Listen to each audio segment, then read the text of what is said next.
Hello, welcome to master Paul science. और ये है अल्टरनेटिव सेंटर ऑफ पावर का पार्ट 2। पहले पार्ट में हमने ईयू को और आसियान का जो हिस्टोरिकल बैकग्राउंड है, और सेकंड पार्ट में हमने कवर किया था how ASEAN is very different from EU. ये हम कर चुके हैं। ईयू को तो हमने पीवाईक्यूज़ के साथ और अच्छे से हर एक डिटेलिंग कि पहले बोर्ड एग्ज़ाम्स में क्या आ चुका है, क्या आ सकता है, सब कुछ कवर किया है। अब वैसा ही हम आसियान के साथ करेंगे। तो आसियान का हिस्टोरिकल बैकग्राउंड मैं एक बार फिर से आपको बता देती हूँ।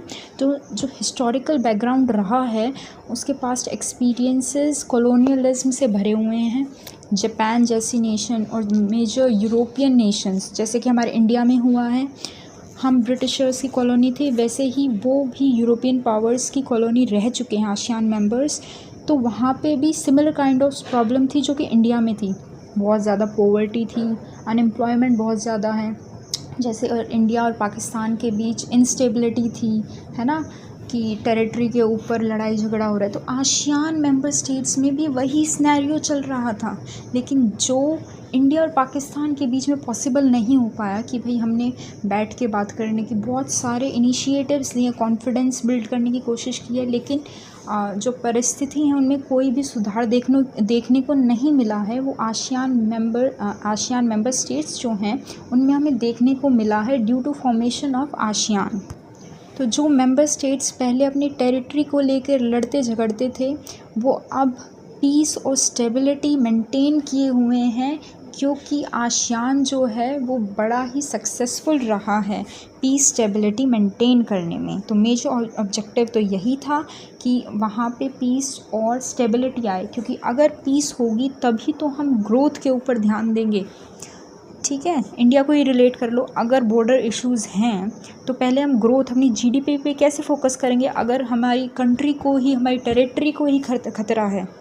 तो फर्स्ट जो प्रायोरिटी होती है किसी भी नेशन के लिए वो सिक्योरिटी है, उसके बाद ग्रोथ है। तो आसियान अब क्यों ग्रो कर रहा है? क्योंकि पीस और स्टेबिलिटी मेंटेन है। अब जो आसियान है उसका ईयर याद करना बहुत ज़रूरी है कि कौन सी ट्रीटी से बना है और किस साल में बना है। आसियान बैंकॉक डिक्लेरेशन से 1967 में इस्टेब्लिश हुआ है, और 5 उसकी मेजर फाउंडिंग मेंबर्स जो रहे हैं वो है Indonesia, Malaysia, Philippines, Singapore, Thailand, और जो बाकी की 5 कंट्रीज़ उन्होंने बाद में ज्वाइन किया है। और एक करंट फैक्ट कि एक 11th मेंबर भी इंक्लूड हो चुका है आसियान की। एनसीईआरटी बुक्स में नहीं दिया हुआ है, लेकिन अगर आप अपने आंसर शीट में इंक्लूड करते हैं तो it gains you an extra mark. अब जो आसियान का फ्लैग है उसमें आपको 10 राइस स्टॉक्स दिखेंगे।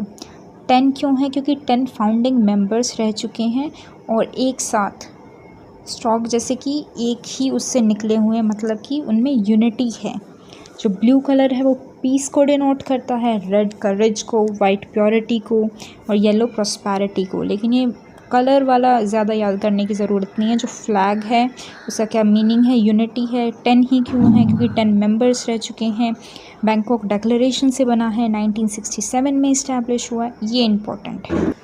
नेक्स्ट टॉपिक की तरफ चलते हैं जो कि है आसियान वे। तो आसियान वे मतलब कि उनका खुद का जो सिग्नेचर मार्क है कि how we are very different. तो वो इसलिए है क्योंकि वो एक दूसरे की सॉवरेनिटी को रिस्पेक्ट करते हैं। एक दूसरे की सॉवरेनिटी को कैसे रिस्पेक्ट करते हैं कि एक दूसरे के इंटरनल अफेयर्स में इंटरफेयर नहीं करेंगे। और जो मेजर फैक्टर्स हैं आसियान वे के वो हैं कि इट इज़ नॉन कॉन्फ्रंटेशनिस्ट। ठीक है, एक दूसरे के खिलाफ खड़े नहीं होते हैं। It is build on consensus and consultation. अगर बाय चांस कोई डिस्प्यूट अराइज होता है तो उसका एक पीसफुल एक सॉल्यूशन निकाला जाता है, ना कि कॉन्फ्रंटेशन मतलब एक दूसरे के खिलाफ खड़े होना। इंस्टेड कंसेंसस मतलब साथ मिलके एक यूनिक वे फाइंड किया है ताकि जो प्रॉब्लम अराइज हुई है उससे आप टैकल कर सकें। तो this was all about ASEAN way. अब नेक्स्ट इसका जो कंपोनेंट है आसियान का, उसकी साइड चलते। तो ये 2023 में ये पीवाईक्यू रह चुका है ये टॉपिक की विजन 2020।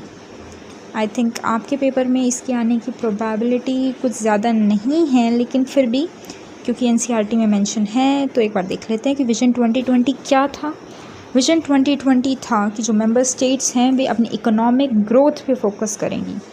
इकोनॉमिक ग्रोथ पे तो करेंगी ही, साथ में जो सोशल प्रोग्रेस है, क्योंकि वहाँ की सोसाइटी जो है वो इतनी ज़्यादा डेवलप्ड नहीं है, सोशल और कल्चरल डाइवर्सिटी भी है, तो कल्चर का भी सोशल का भी ध्यान रखना। और इकोनॉमिक ग्रोथ तो हर एक नेशन को चाहिए।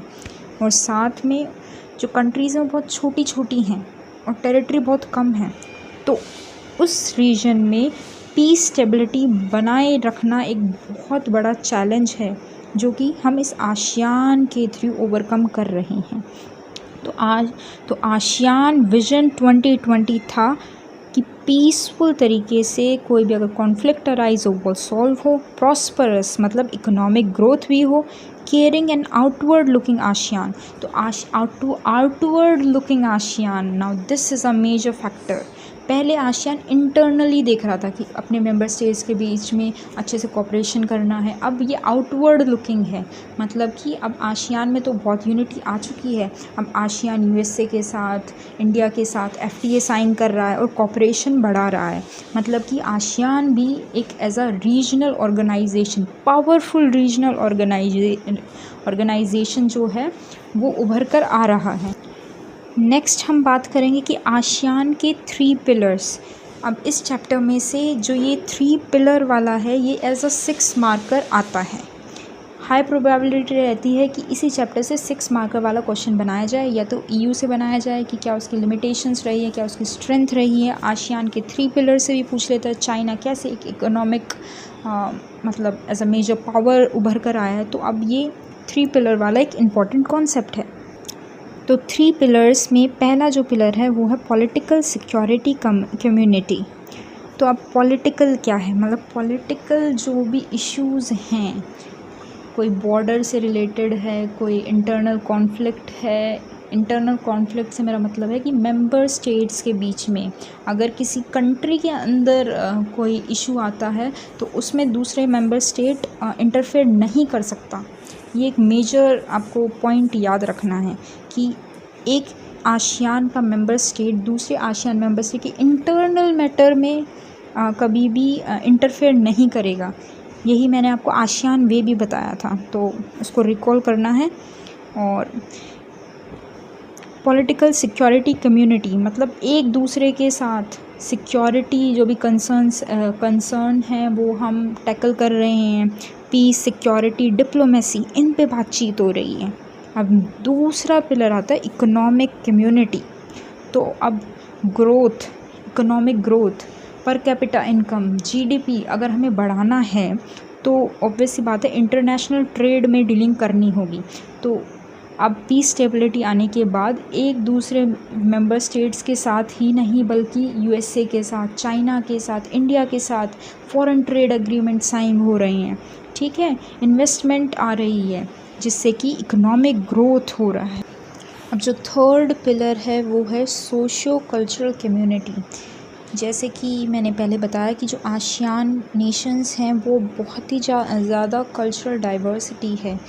जो सोशल क्लेवेज है, मतलब सोशल क्लेवेज होता है जैसे इंडिया में बहुत सारे रिलीजन हैं, लैंग्वेजेस हैं, तो वैसे डाइवर्सिटी है। कल्चर भी बड़ा ही यूनिक है, ठीक है। तो सोशो कल्चरल कम्युनिटी में सोशल स्ट्रक्चर के बारे में, कल्चर के बारे में तो ध्यान रखना ही है, लेकिन साथ में एजुकेशन, हेल्थ, एनवायरनमेंट, क्योंकि एनवायरनमेंट आजकल इंटरनेशनल सिनेरियो में देखो तो एक मेजर डिबेट है, ठीक है, एक मेजर ऑब्स्टेकल, और इस चीज़ पे बहुत फोकस करने की ज़रूरत है। तो एनवायरनमेंट इस थर्ड कम्युनिटी के अंडर फॉल करता है।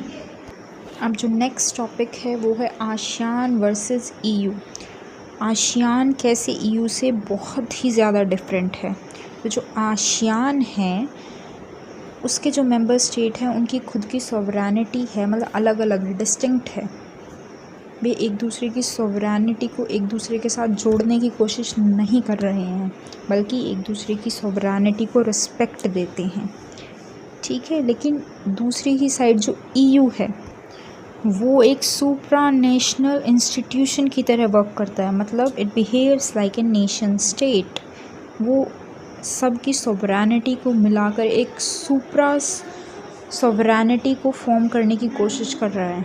ठीक है, मतलब सभी मेंबर स्टेट्स जो हैं एक कोई सिक्योरिटी, मतलब एक सिक्योरिटी पॉलिसी बना दें, एक फॉरेन पॉलिसी भी डेवलप कर लें, तो मतलब कि वो सॉवरेनिटी को, नेशंस की सॉवरेनिटी को ईयू ख़त्म कर रहा है और एक ईयू की डिस्टिंक्ट आइडेंटिटी बना रहा है।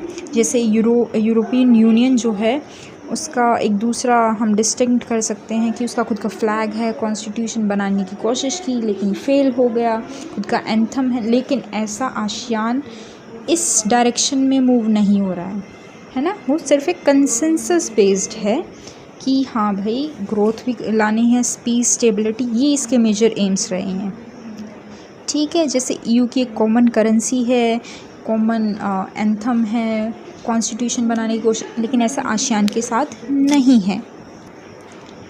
अब नेक्स्ट टॉपिक, मतलब ये टॉपिक हम इसलिए कर रहे हैं, अगर क्वेश्चन आता है और आप लास्ट में एज अ कंक्लूजन ऐड करते हैं तो जो भी आपकी आंसर बुक चेक करेगा ही विल गेट अट्रैक्टेड और 6 मार्कर में आपके पूरे के पूरे मार्क्स आने के चांसेस है। वो क्या है, इंडिया एंड आसियान के रिलेशन कैसे हैं। तो इंडिया, जैसे मैंने बताया था कि आसियान जो है एक टाइम के बाद आउटवर्ड लुकिंग जो विजन 2020 है कि अब आसियान अपनी मेंबर स्टेट से बाहर निकल के कोऑपरेट कर रहा है, तो इंडिया के साथ भी कोऑपरेट कर रहा है।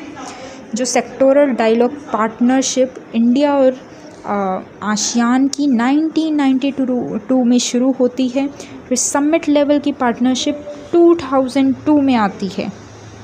ठीक है, और हम भी इंडिया एज इंडिया हम भी आसियान की तरफ देखते हैं क्योंकि हम एक्ट ईस्ट पॉलिसी, हमने जो 1992 में तो लुक ईस्ट पॉलिसी आई थी, लेकिन एक्ट ईस्ट पॉलिसी आई 2014 मोदी जी के अंडर।